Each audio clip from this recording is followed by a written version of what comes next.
Brothers and sisters, if you want to have a good health benefit, follow the Sunnah. Follow the Sunnah. Wallahi, it is amazing, and the literature about it is amazing. Number one, Rasul ﷺ told you to spend time in suhoor. And he said something. He said, Inna tasahharu fa inna fis suhoori barakah. Have your suhoor. Suhoor is the time that you eat before what? Before Fajr. Not at 1 a.m. Later, before Fajr. And he said, Akhiru suhoor. Delay your suhoor. Some people take it literally. They say, delay my suhoor to the last minute before the adhan. No, it's saying delay as in take your time, wake up earlier, but do it towards the end, like closer to Fajr. And tasahharu, have a good suhoor. فَإِنَّ فِي السُّحُورِ barakah. In suhoor there is barakah. Now in English we say barakah is what? Blessings. But the meaning of the word literally in Arabic, barakah, means when something yabruk. Yabruk means it lasts, it stays. What stays? In other words, have suhoor, for in suhoor there is a lasting good effect that stays with you. And that is why we say, donate from your wealth, it will have barakah. Earn your wealth in halal, it has barakah. Marry in halal, your marriage will have barakah. What does barakah mean? It means the goodness of it stays and lasts. It doesn't mean Allah gives you more money. It doesn't mean Allah makes you a Superman. No, it means whatever goodness is in it will last. It won't run out very quickly. So in suhoor it will last. What will last? Your health. In suhoor, but you got to have good suhoor. You got to avoid the oily stuff, the fried stuff. You've got to avoid the sugars, right? Processed food in suhoor and in iftar. And that's why some people don't find the health benefits or even the spiritual benefits. Because in suhoor, some don't even have suhoor. It kills them in the day. And I'll give you a little hint about nutrition. Experts, you can find this. I don't even need to, don't take me as a reference. You can look it up. It's all over. Expert nutritionists tell you that if you want hydration to retain hydration, water in your system, early in the morning, so we'll say suhoor, drink water with a pinch of Himalayan salt. If you have Himalayan salt, it's like an orange thing. It's better than the table salt, but even table salt, put a little bit on your tongue or put it inside your water, mix it just a little bit and drink with a little bit of salt.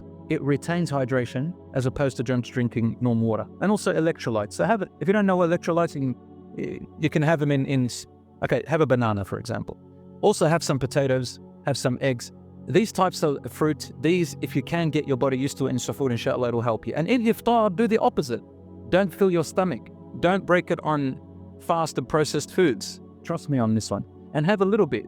So don't fill your stomach. And Rasul ﷺ did say that my ummah is blessed if they hurry up their iftar. Meaning, don't eat too much. And then go to your salat, pray nicely, even if you're tempted. Look, I'll tell you a little trick. Your feeling of being full, it takes your brain to give that signal completely to your stomach 15 minutes. So if you're able to eat a little bit, and I would recommend that you eat something good and filling before you pray your maghrib. Some people, they eat one date or they have a sip of water and they rush to maghrib. You're not going to be able to concentrate well in your maghrib. Take your time and spend about 5-10 minutes eating and then go and pray maghrib. Most likely in about 15 minutes, you're not going to be as hungry. And if you eat too much and then you got to have your desserts and you got to have your mabarat, have your dessert. I even do it. We're always tempted. But try your best to train yourself not to have too much. Otherwise it defeats the purpose. Some people, they do that and then after Isha, they go and eat more. That's another good way, but just eat healthy, inshallah, as much as you can. So brothers and sisters, this is the barakah. Finally, the way that your fasting affects your body is that there are these, as I told you, these cells that come out of your immune system. What they do is if they stay long in your body, those cytokines, they become inflammatory. They cause you inflammation inside your body, so toxic. And when you fast, you starve them and they die out. So you actually flush out toxins from your body. The other thing that fasting does for you, there's a cell called macrophages. Have you ever heard of macrophages? So these macrophages, what they do is consider them like a rubbish bag, like the rubbish truck. It comes, it's a big cell, and it attacks bacteria, viruses, and microbes. And literally it takes them and throws them out of your body. They stay in your body for a long time. SubhanAllah, it incites them, increases them. Another one that it increases is something called microbiomes. Microbiomes is named for good bacteria in your body. Good bacteria in your body helps regenerate damages in your other cells and in your other organs. They live very long, so you can't starve them, and they help you against the risk of infection. It also increases the resistance to stress. A lot of us stress a lot, and it's bad for your well-being. Did you know that when you fast, it reduces your stress and it helps you to resist stress? I mean, Figure that out. Even when you look at our behavior, if you're hungry, you got no energy or time to bother with little things. There are things that when we've eaten, we start making trouble with and stresses us out. When you're hungry, remember how many things do we can't be bothered with unless you're satisfied.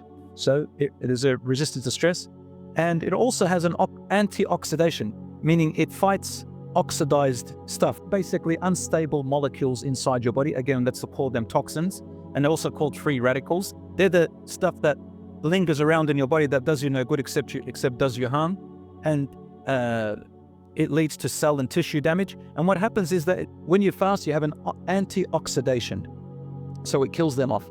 And finally, there's something called autophagy, which is basically when you fast, your body recycles itself. The cells die and it recycles them. And when it recycles them, they become more stronger and more immune and better. And that's why you feel yourself revitalized. Now, some people, they say to me, well, I don't feel it that much. That's because you haven't fasted right. Your diet is terrible. In fact, you put on more weight because your diet is terrible. Number two, the Sahabas used to train fasting before Ramadan came, so that they can pass the headaches and the fatigue, and the body is already adapted to fasting. So they get the benefit throughout fasting. That's why you feel that they've got more energy than us. And when you finish Ramadan, what did the Prophet ﷺ tell you to do? Try and fast which? Another 6 days of Shawwal quickly. Why does it tell you follow it up quickly? Because your body, number one, is adapted to it already. You have the energy, you can fast it, and take advantage of those rewards, inshaAllah ta'ala.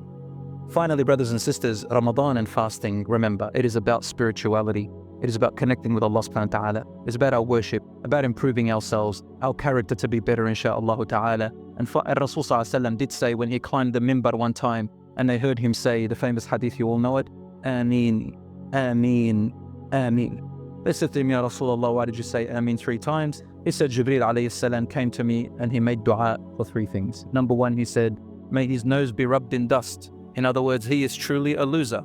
Whoever lives to see his parents grow old in age and he's still alive, and still he could not enter paradise because of them. And number 2, a person whom my name is mentioned in front of them and did not say sallallahu alayhi wasallam or peace be upon him, meaning who am I to them. And number 3, a person who enters into Ramadan and Ramadan finishes and they come out the other side and still their sins have not been forgiven. So that's a great loser who gets to there. My brothers and sisters, I think inshallah all of you and all of us will have that opportunity, and we're all alhamdulillah on the right path, and we anticipate to reap the benefits of Ramadan.